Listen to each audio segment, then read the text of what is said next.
Hello. Welcome back to No Me Callo. I won't stay quiet. I'm your host, Jessica Lomelin, and today I need you to take a second just for you. Not for your family, not for your partner, not for your friends, not for the world that's constantly asking you for more. For you.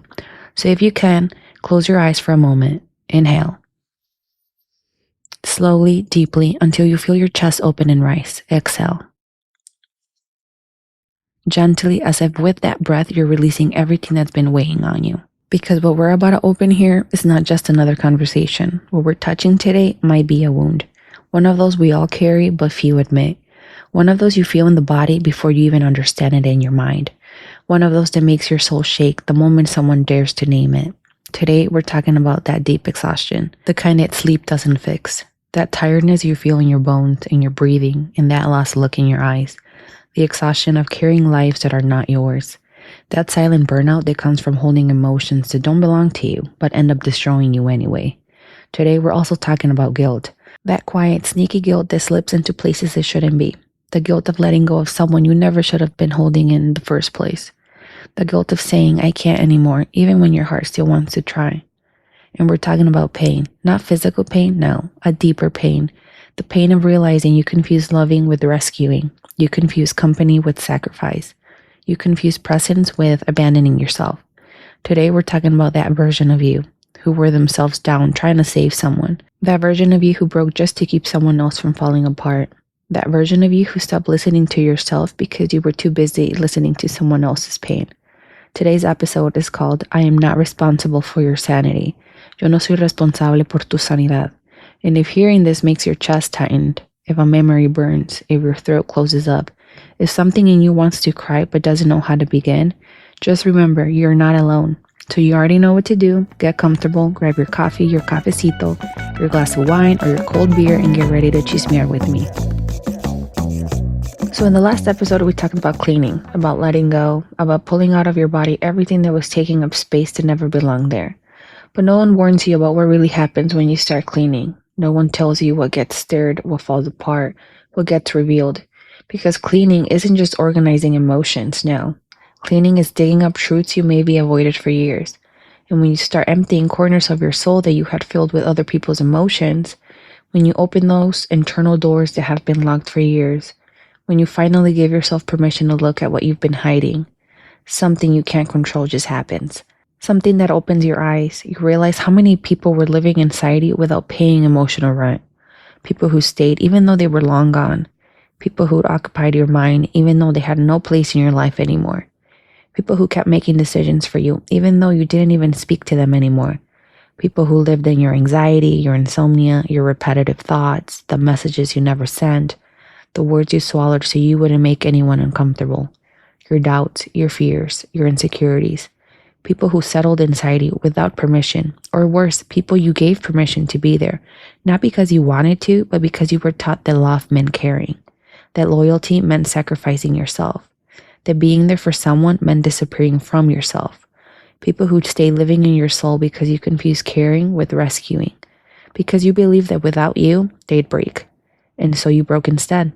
So I want to ask you a question, and I need you to answer it honestly, without justifying, without minimizing, without saying the typical, it's not that serious. How many people still live inside you?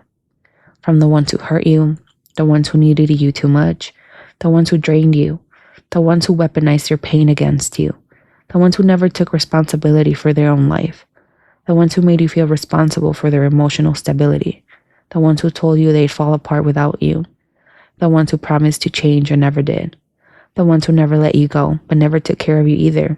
All of them living emotionally inside you. And you paying everyone's emotional rent with your peace, with your energy, with your mental health, with your tired body, with your sleepless nights, with your forced silence. How many lives have you carried without even realizing it? How many people are still in there, taking up space that was never theirs? How many pieces of you are still trapped in stories that no longer belong to you? And now that you're cleaning, you can finally see them, one by one, name by name, wound by wound, weight by weight. And even if it hurts, this is the first step, seeing who still is inside. so you can finally decide who can no longer stay. And there's a kind of exhaustion nobody talks about, a tiredness that doesn't show up in pictures, a tiredness that 8 hours of sleep cannot fix. It's the exhaustion of carrying what doesn't belong to you, of holding emotions that aren't yours, of caring for someone who doesn't care for themselves, of trying to heal someone who has no desire to heal, of rescuing someone who keeps throwing themselves into the same abyss. That exhaustion is a silent depletion, a wear and a tear that sinks into your bones without asking for permission, a weight that settles in your chest as if it belongs there, as if you're obligated to carry it, hold it, understand it, solve it. And the worst part is, most people never see it. No one notices how your eyes start to dim. No one hears you how your voice cracks when you say I'm fine. No one feels that internal shaking when you try to convince yourself that you can handle everything. Because this type of exhaustion doesn't leave visible marks. It doesn't leave bruises. It doesn't leave wounds people can point to. But you know they're there. You know they burn. You know they weigh. It breaks you without anyone noticing. It wears you down without anyone thanking you. And you know exactly what I mean, right? That exhaustion that builds up over years. That one that begins with, I'll help you, and ends with, when did my life stop being mine? That exhaustion that turns you into a healer, a savior, a therapist, without anyone directly asking you to, but everyone silently expecting it. That day you woke up and said, I'm tired, but I don't know why. But you did know. It was the weight of everything you carried for others, the weight of the silences you comforted, the crises you de-escalated, the fears you embraced even though they weren't yours, the problems you tried to fix even when they were already consuming you. It was the weight of loving more than you were loved, of giving more than you received, of holding more than your body, your mind, and your heart could withstand. That exhaustion, that deep depletion, is the emotional bill for everything you carried without realizing it. So today I'm going to share a few examples from my own life, examples that might remind you of things you try to forget. So there was once someone very close to me, someone I loved deeply. I admired him, defended him, justified him, even in the moments when deep down I knew there was nothing left to justify. Every time that person broke, it was like I ran. I ran without thinking, without measuring, without asking myself if it would hurt me. I ran to hold him, to listen to everything, to carry everything, to become the buffer between him and every wound from his past, present, and future. I was his peace when he was at war, his calm when he didn't know who he was, his center when his life tore him apart. I was the hug, the voice, the safe space, the emotional compass, you name it. I was everything he needed, except what I needed for myself. And while I was busy trying to organize someone else's life, mine went completely unattended. Until one day I realized something, a truth that hurt. While I was rebuilding him, while I was picking up someone else's broken pieces, no one was picking up mine. No one was holding me. No one was seeing my exhaustion, my depletion, my pain. No one was asking, and you, who's taking care of you? And right there, something inside me cracked. And not because of who that person was, but because of who I had stopped being. It hurt to realize I had lost myself becoming his savior, that I had turned into a refugee for someone who was never going to be a refugee for me, that I was fighting for two while he was barely fighting for himself. My body was alive, but I wasn't. I stopped sleeping. I stopped feeling present. I stopped hearing my own voice because I was too busy listening to someone else's. But not just any voice, it was the voice of the emotional chaos he carried as if it were part of his identity. A chaos he refused to release, because if he did, he'd have to take accountability. He'd have to face himself without excuses. He'd have to admit that nobody was to blame for his pain except his own emotional abandonment. And I carried all of that weight, believing it was love, believing that enduring meant caring, believing that helping him proved that I loved him, until I understood something. After years, you cannot live two lives. You cannot live yours and someone else's. You cannot hold someone who refuses to learn how to walk. You cannot be the emotional shield of someone who uses your pain as a weapon. You cannot rebuild someone who collapses on purpose to avoid responsibility. And the cruelest part is this. While you fight to be someone's safe haven, you became a stranger in your own life. You forgot your name, your boundaries, your dignity, your needs, your right to be cared for too. Because nobody should have to disappear just so someone else can breathe. And if this ever happened to you, if you ever loved so much that you stopped loving yourself, if you ever became more mother than a partner, more therapist than a companion, more savior than a human, then you know exactly what I'm talking about. And eventually there comes a moment when your body, your soul, and your dignity say no more. And in that no more, your truth begins. The truth that brings you back to yourself. The truth that reminds you that yes, you deserve love, but you also deserve rest. You deserve to be mutual. You deserve peace. You deserve someone who also asks you and you, who holds you. But let's be honest, really honest. No sugarcoating, no filters, sin pelos en la lengua, I would say. Most of us learn to love from a place of wound, from lack, from sacrifice, from the need to feel useful so we wouldn't feel abandoned, from the constant fear of losing the little, the fragile, the things we barely knew how to hold. So we grew up with beliefs that looked like love, but weren't love at all. We grew up with repeating phrases like, if I love him, I have to save him. If I love her, I have to carry her pain. If I'm not there, they'll fall apart. If I leave him alone, he'll drown. If I don't hold them together, who will? And right there, in that space where the heart gets tangled with trauma, where attachment disguises itself as devotion, that's where the great mistake is born. We confuse loving with rescuing, but supporting is not rescuing. Loving is not saving. Being there is not caring. Holding someone is not sacrificing yourself until you disappear. And many of us were never taught that. We grew up watching our mothers, fathers, grandparents carry entire worlds while others carried excuses. We grew up watching people endure violence, silence, abandonment, injustice in the name of love. And that love we were taught, the one that forgives everything, swallows everything, endures everything, stays quiet, keeps giving. That love is not love.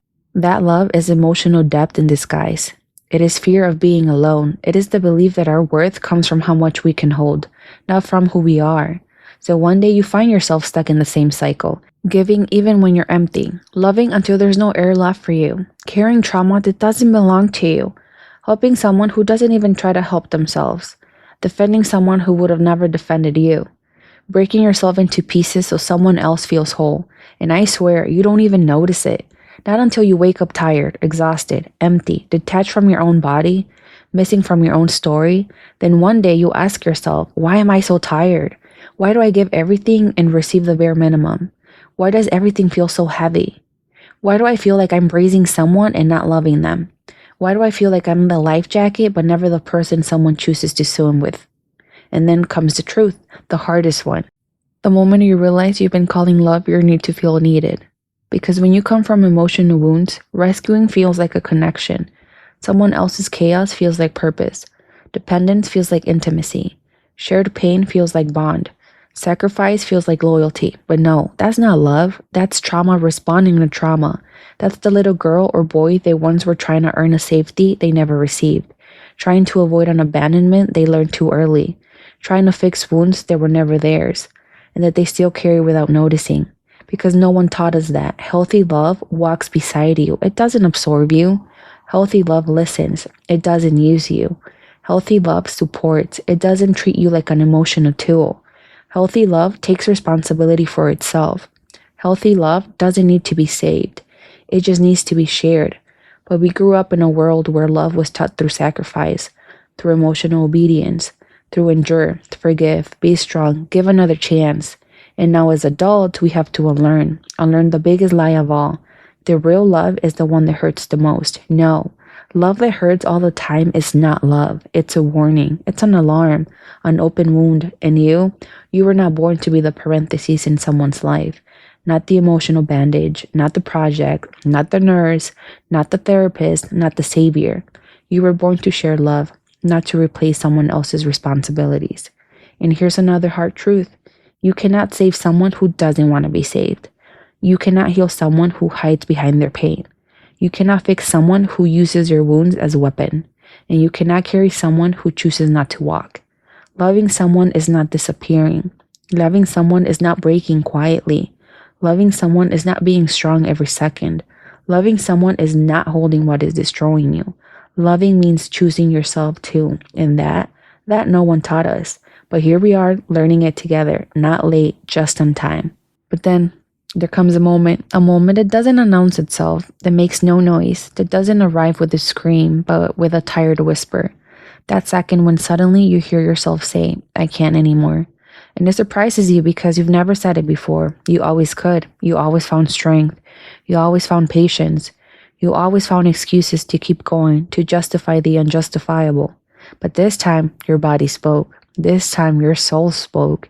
This time, something inside you broke in a way you could no longer ignore. And then quieter, more fragile, but more honest, truer, more yours, you whisper, I don't want to anymore. And right there, that's where the awakening begins. Because accepting that you can't carry someone anymore doesn't mean you don't love them. It doesn't mean you didn't try everything. It doesn't mean you're abandoning them. It doesn't mean you're the bad guy. Accepting that you can't carry someone anymore means you're finally loving yourself. It means you're finally hearing your own needs. And it means you're no longer betraying yourself to hold someone else.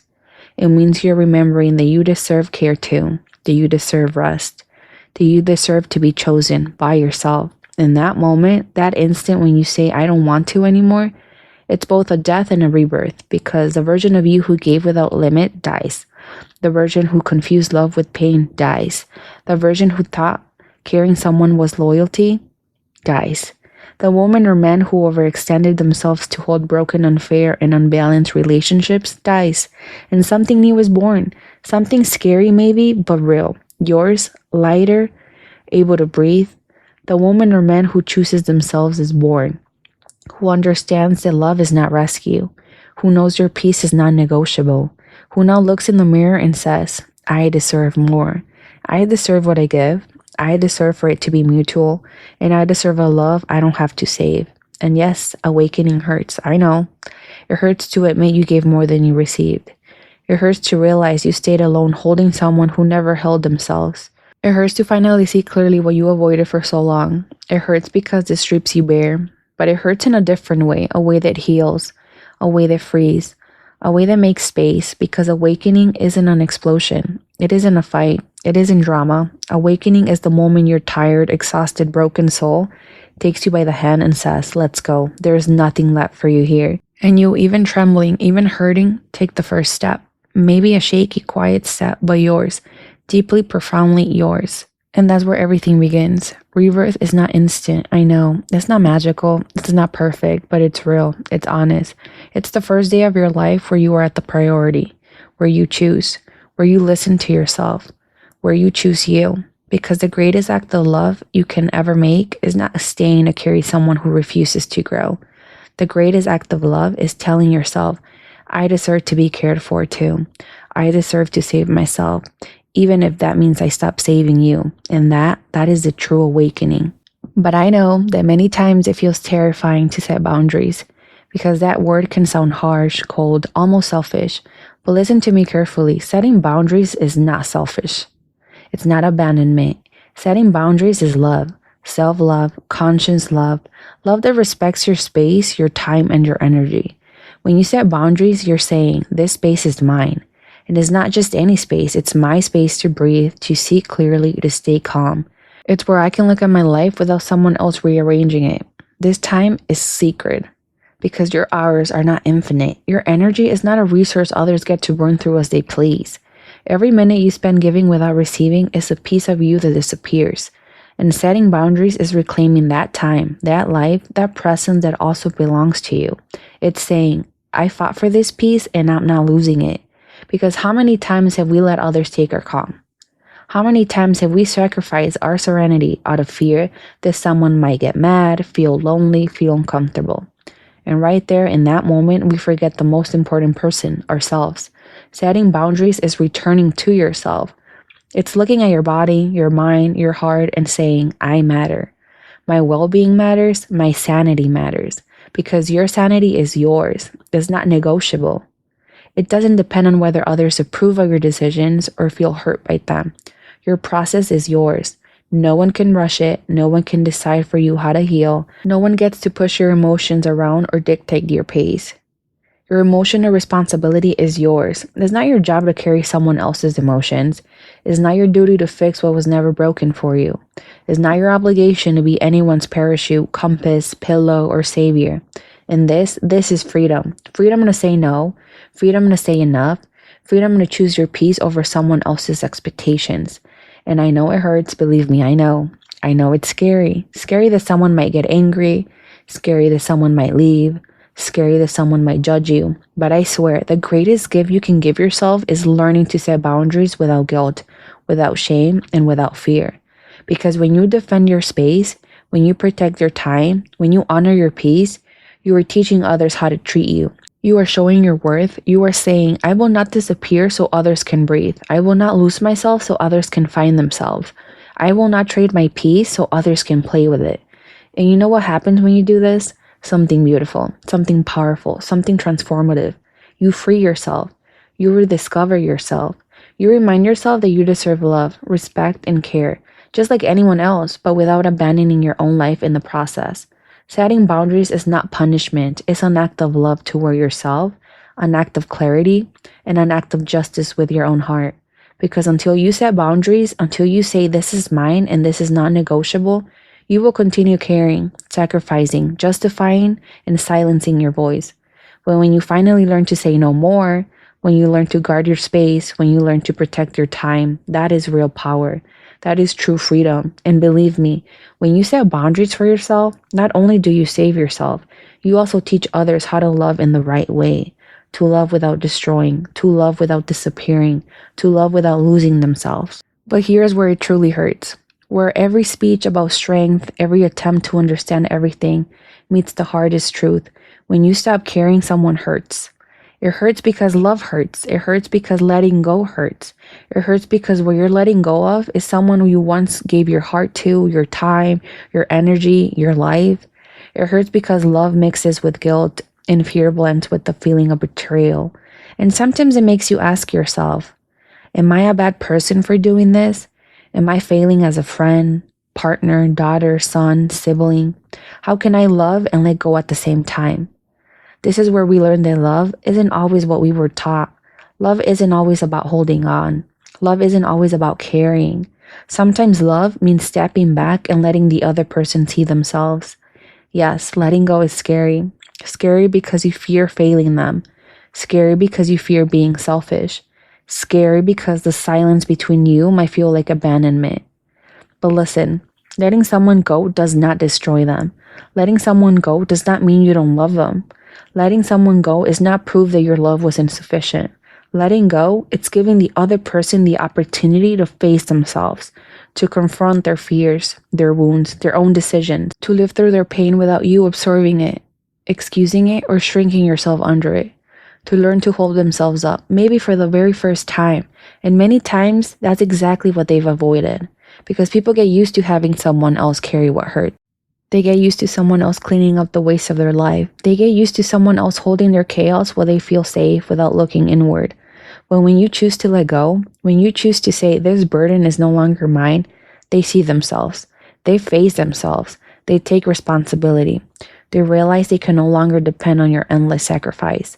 And even if it hurts, even if they yell, even if they don't understand, you're doing something deep. You're giving them the chance to grow. And here's the truth. You grow too. Because by letting go, by saying this is not mine, this is not my role, you recover your space, your energy, your peace, your life. You reclaim your breath, your freedom, your dignity. And yes, there's guilt. There will always be a thin thread of guilt that makes you look back. There will always be fear that someone will fall apart without you. There will always be sadness for what could have been and wasn't. But that doesn't mean you did something wrong. It means you're human. It means you love deeply, but not with boundaries. It means that finally you're choosing yourself. Because letting someone go doesn't mean you stop loving them. Letting someone go is loving them in a different way, a more honest way, a freer way, a purer way. And that is the hardest part.